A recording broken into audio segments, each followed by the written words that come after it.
I know we don't know who the GM is going to be, but your best guess with all the complications that are in this right now, what percentage do you put the Nuggets starting five in October being the same as this year? The same exact starting five? Same. So next year they would start the season. The first game, assuming everybody's healthy, is Murray, Brown, Porter, Gordon, Jokic. I would say it's probably up north of 65, 70%. You think it's that high? Yeah, I would place it at 60%. Yeah. No kidding. And you know why? Because again, if you got a GM that can fix the bottom half of the rotation problems, okay, or at least mitigate them a little, because how much? Let me ask you this now. I don't have the same reason Moser has. I'll give you my reasons but why. Hang on, Vic. You just went 7 games with a 68-win number 1 seed overall in the league. Mm-hmm. How much mitigation do you have to do off the bench in order to beat that team and go all the way to an NBA final? This is the complication, though, Mo. You see, but you don't have. No. You're right. You shouldn't have to do a lot, but the little bit you would have to do, you can't unless I think of bigger moves. Does that make sense? Not this coming year. Not this coming year. Yeah. But let's say you mitigate it enough to make another deep run. Then you can realize, okay, now you're a year off of all those contracts. They become more palatable to move, and then you can do more stuff. I think my reasoning is pretty simple. It's going to be very difficult to execute a trade that would be immediately beneficial. I totally agree with that. That's the toughest part. I think you can make a trade. You can unload. You can certainly do all that. But what will it do in the near future where it's more important than 5 years down the line? I said the exact same thing. I said the opportunity to take out of that starting rotation to fix the bottom right now it's virtually, I wouldn't say impossible. It's very unlikely. Or it's unlikely. It'd be easier to try and regurgitate something in the bottom of the rotation to help you get that much better. And then next year, you'll have even more flexibility, I think, with that starting five. If you guys think the volume is loud now, by the way, on the we're wasting Jokic prime crowd that's out there, take a step back next year, even if it's intentional, and see what happens then. You know what I mean? Like you would take a step backward to try and move forward a couple of years from now. That's going to be a tough sell to anybody, right? And that's where whoever they hire as this GM,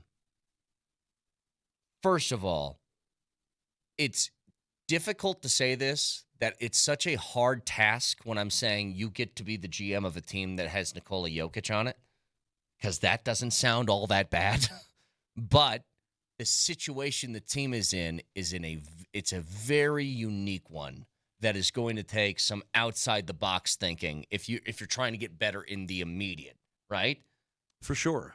Which is why I think this hire is going to be very interesting. We said it yesterday. It's the most important GM hire in forever. Texter says, is anybody going to consider how well MPJ may play if he's completely healthy? It is another thing, like, the lack of depth on the Nuggets was just, it was put in such a spotlight because Porter wasn't healthy. Very obviously. When did he hurt the shoulder? He hurt it game 4. It was 3 or 4 against the Clippers. Against the Clippers. Okay. Yep. But the fact, and it's the same thing with AG, a guy with a grade 2 hamstring sprain, that if you guys have ever pulled a hammy before, it's hard to like even walk around your house with a pulled hammy. And he played. And the question that I keep going back to is, your best option was a guy who couldn't raise his left arm above his shoulder and a guy who had a hamstring strain. That was your best option heading into a pivotal Game 7. Well, I don't think any team, when they lose a starter, is going to go, oh, yeah, the great option off the bench. I mean, because that player is clearly not as good as the player you're replacing. But hang on, Moshe. No, but this just shows you where the drop-off is. No. It's not that they aren't better, because you said that, like, the guy off the bench isn't better than a healthy Aaron Gordon. There's no question about that. That's the guy who's starting is always, by definition, mostly, except for your occasional Manu Ginobili or something, better than the guy who's coming off the bench.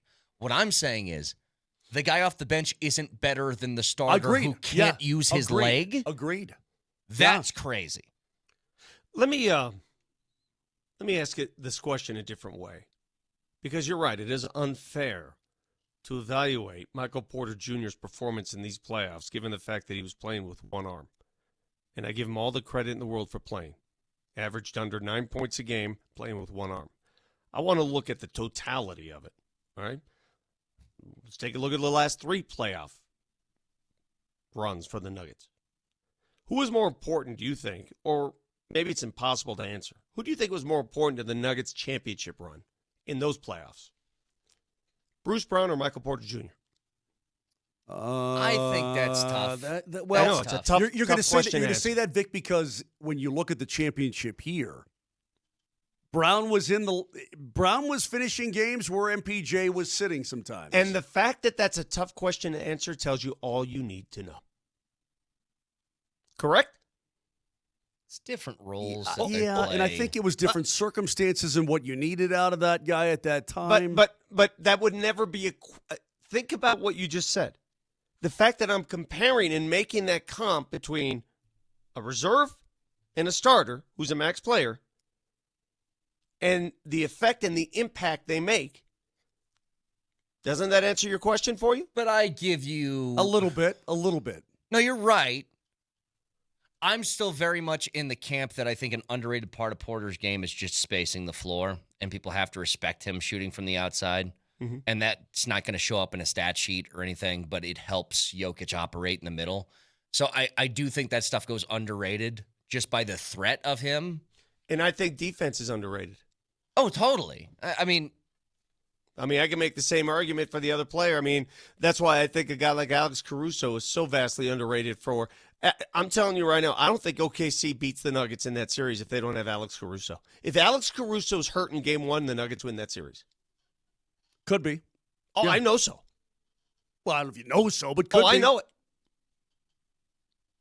Brett, fix him.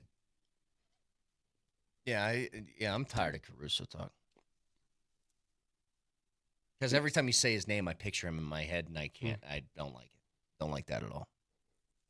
But I mean, look, it's a fair question, but this also comes down to, okay, so let's say you can move him, or you want to. Mm-hmm. Who thinks differently than you do about that then? I don't know. I mean, again, there's different opportunities for different players. The thing about sports in general is what may not be a fit. For example, I'll give you a great example of this. When Aaron Gordon moved from Orlando to Denver, he went from a role where he was the franchise player. He was expected to carry the load. He was the guy. He goes from that role to, hey, wait, I'm a role player here. I'm a completely different kind of player here. I'm not a bit player, but I'm not the guy. And it was a perfect transition. Sometimes change is good. Sometimes you go from that kind of player to a larger role. Jalen Brunson goes from Dallas. He was a bit player in Dallas. He was, hey, okay, it's Luka's team. I'm just going to sit around, to New York. Now he's the guy.